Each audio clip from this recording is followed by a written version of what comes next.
Hi, this is Matt from tracyandmatt.co.uk, and as you know, we really do like our unboxing videos here on tracyandmatt.co.uk, but this time we haven't got a box for this latest device we're looking at, and it's the Motorola Moto G.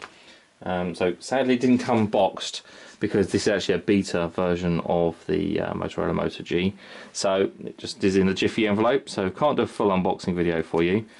But what we will do, obviously, is take a look at the actual handset and take a look around the hardware. So without further ado, let's go ahead and do that, and we'll actually turn it around the right way. First of all, well, let's talk about the front and the business end of the phone. It's a 4.5-inch display, 720 by 1280 pixels. It's covered with a Corning Gorilla Glass 3 glass touchscreen, which is full capacitive touchscreen. On the front we have a forward-facing 1.3 megapixel autofocus camera. That's for your video conferencing and you know, Skype and all that kind of stuff. Loudspeaker at the top there. You also might be able to just make out if I get the angle right on the video. Possibly not. There are a couple of sensors to either side of the loudspeaker there, which is for the ambient light and the proximity sensors. There's also an area at the bottom of the display which is part of the bezel, and that's our touch area for buttons. Really not anything to see on the left hand side of this phone, and on the bottom, as you see, it's knocked about a little bit unfortunately, but on the bottom we have the micro USB sync and charge connector, followed by the microphone, which is just there, little tiny microphone hole. Onto the right hand side, a little bit more to see. There's an up and down little volume control there that you can possibly make out, and then the power button just above that as well, which falls nicely under the thumb for right-handed people.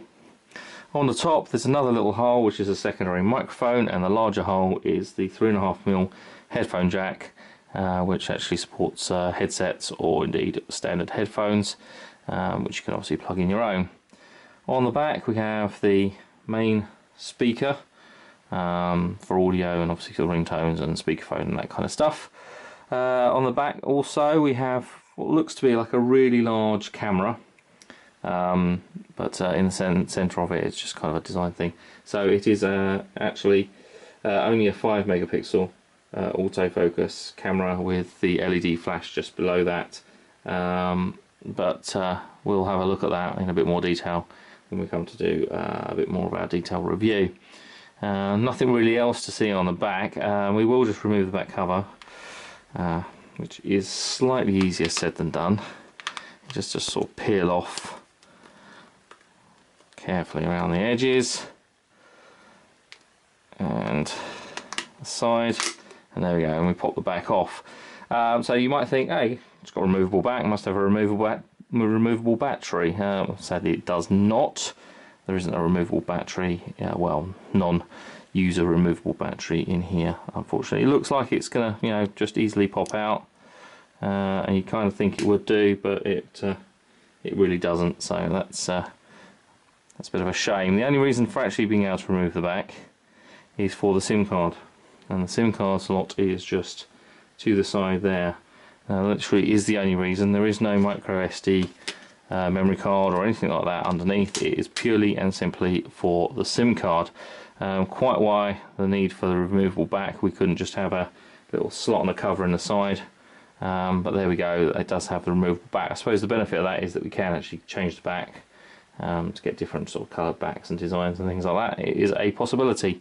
This one, so this is a beta version, has been out probably to other people for beta testing, and now we have it for our review. So it's a little sort of worse for wear in some respects. The back's a little sort of textured and mottled, but I guess that's kind of an indicator of what you could expect it to be like after a bit of use.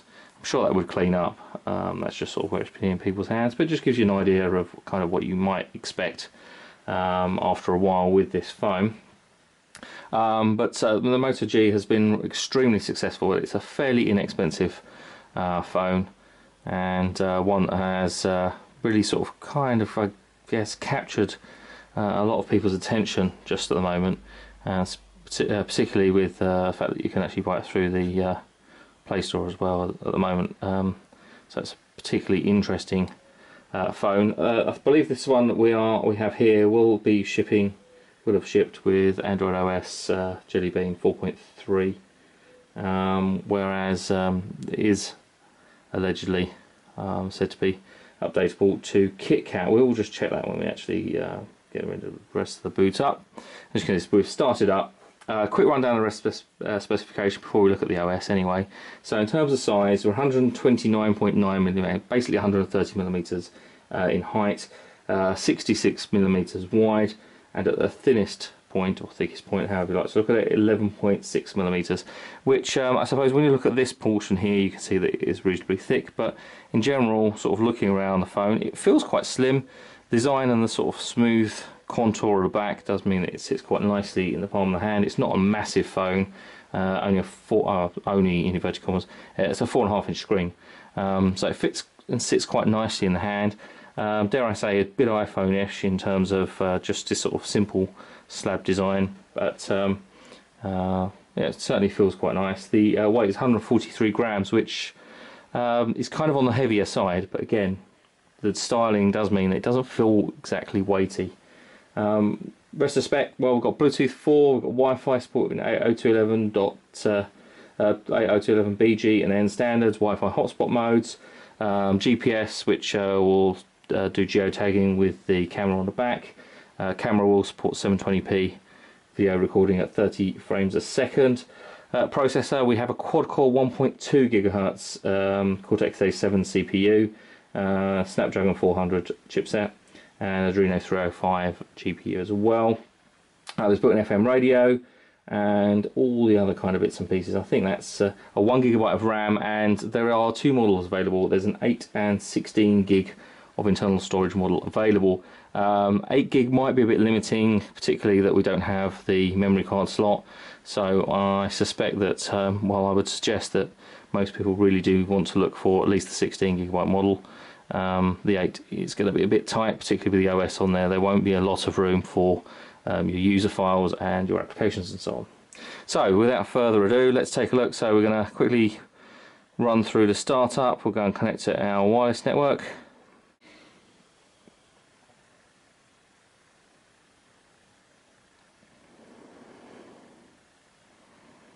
We should be connecting, hopefully.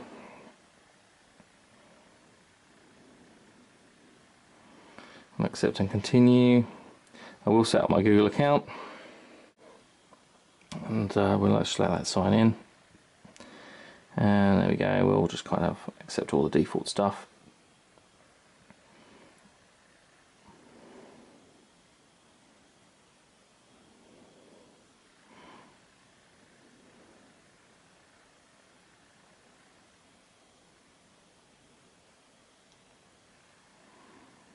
Right, there we go. So,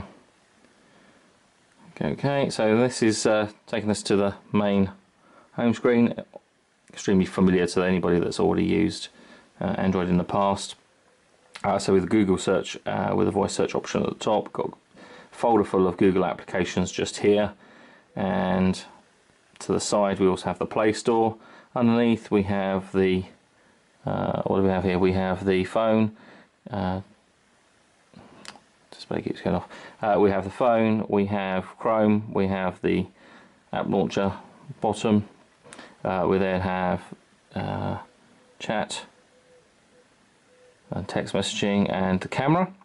You notice that there isn't a touch area at the bottom of the bezel. It is actually all on screen, so the back, home and menu button or running application button is there at the bottom, rather than being bottom of the display, not being at the bottom of here. So it's kind of a bit of a wasted area just at the bottom here. It's just a sort of larger bezel area. One thing I definitely want to do by pulling down at the top is I do want to go ahead and change the brightness of the backlight and switch it from auto to manual. There we go. Set to full brightness there, so that we can actually have a better view of what's going on. Notifications at the top, emergency calls only. It's telling me because I don't have a SIM card, and I am connected to Wi-Fi and the sound is off. We can swipe across, and then we have obviously different panels that we can add applications to, but a very clean and straightforward installation no real bells and whistles, no overlays or anything like that, which is one of the things I think that people are kind of quite keen on just at the moment. In terms of the other stuff that we have in here, we have some pretty straightforward standard applications, Hangouts pre-installed, Google Games and widgets. There's a Motorola Migrate, which is quite good, and some of the stuff that is already pulling down through my Google account in the background. But mostly just sort of straightforward and standard applications that we can really see through there. We will just pop into the Play Store and download Quadrant.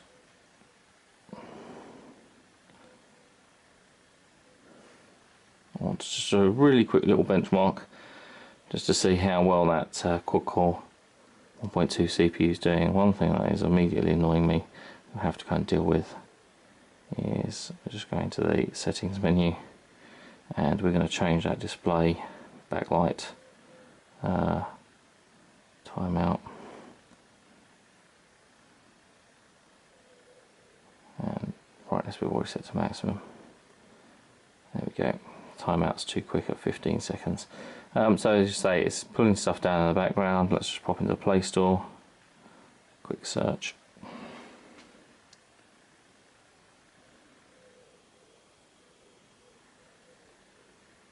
What is it?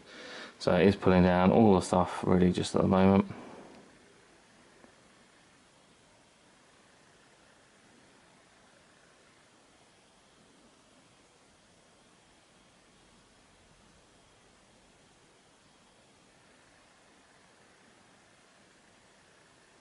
So what we'll do is we'll let that install, and all the other applications install, because I really should have not bothered with that. So we'll come back to it in just a moment. I'm just going to pause the recording, let all these applications update and install, and then we'll come back and do our benchmark.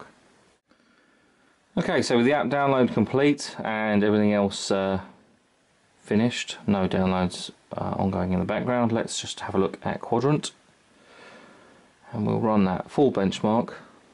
I'll try and hold it still so you can see. Run that full benchmark through. Just running reasonably quickly through the CPU tests.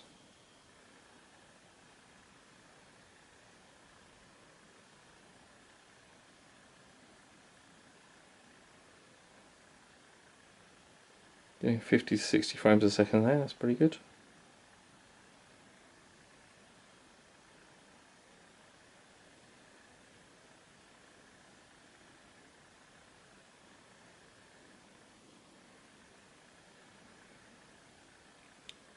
Again, 60-ish frames a second there.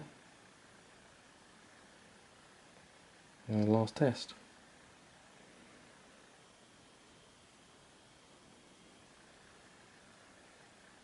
Okay, so let's go and see the result. Not bad at all, really, considering. It's 8,449. As we know, if we run it a couple of times, we will get a slight variance in that test. But performing quite well, really. A 1.2 quad core. Not exactly cutting edge, it's a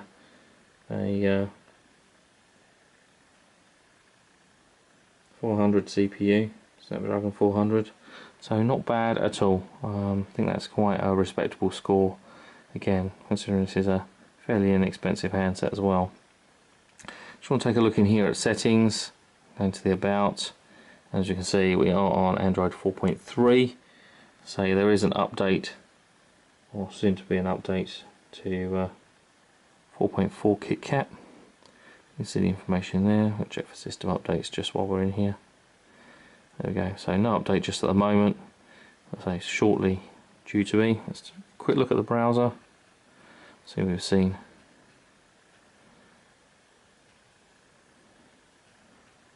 Chrome in many devices before. It's worth just taking a quick look. So, page is loading okay, quickly, and rendering fairly rapidly. There we go, page is loaded already. So the responsive design. There we go, so got 2 column there. And if we switch back, a single column, and it renders that really quite nicely. Again, Chrome does a very good job really when it comes to web browsing anyway. But on the 720p display, So we've got 720 pixels in width there to actually utilise. Text is easily legible, and double tap to zoom in if we want to and zoom out, but text is easily legible there, and obviously we've got 1280 pixels width there should we want to do so. So yeah, the browser works quite well. So that's really just a fairly quick look at the Motorola Moto G. As I say, it's an extremely popular handset at the moment, inexpensive, good specification, and no Motorola overlay. It's a a vanilla installation of Android, so proven to be particularly popular just at the moment. We'll have a review for you over the coming weeks once we've actually had time to fully utilise this and its features and compare it to some of the other phones that we've got in the moment. If you want to ask us any questions or have any interaction with us, please follow us on Twitter, and we are TracyandMatt at TracyandMatt, TracyandMatt on Twitter. On Facebook you can find us facebook.com/TracyandMatt.co.uk, and on Google Plus I'm plus Matt Davis 1, that's MattDavis and the number 1. And if you want to take a look at the main page on Google Plus as well, it's plus LeoD, plus LeoDEE, which is the same as our YouTube channel name. And I'll be back soon with some more videos and reviews on TracyandMatt.co.uk. But for now, thanks for watching.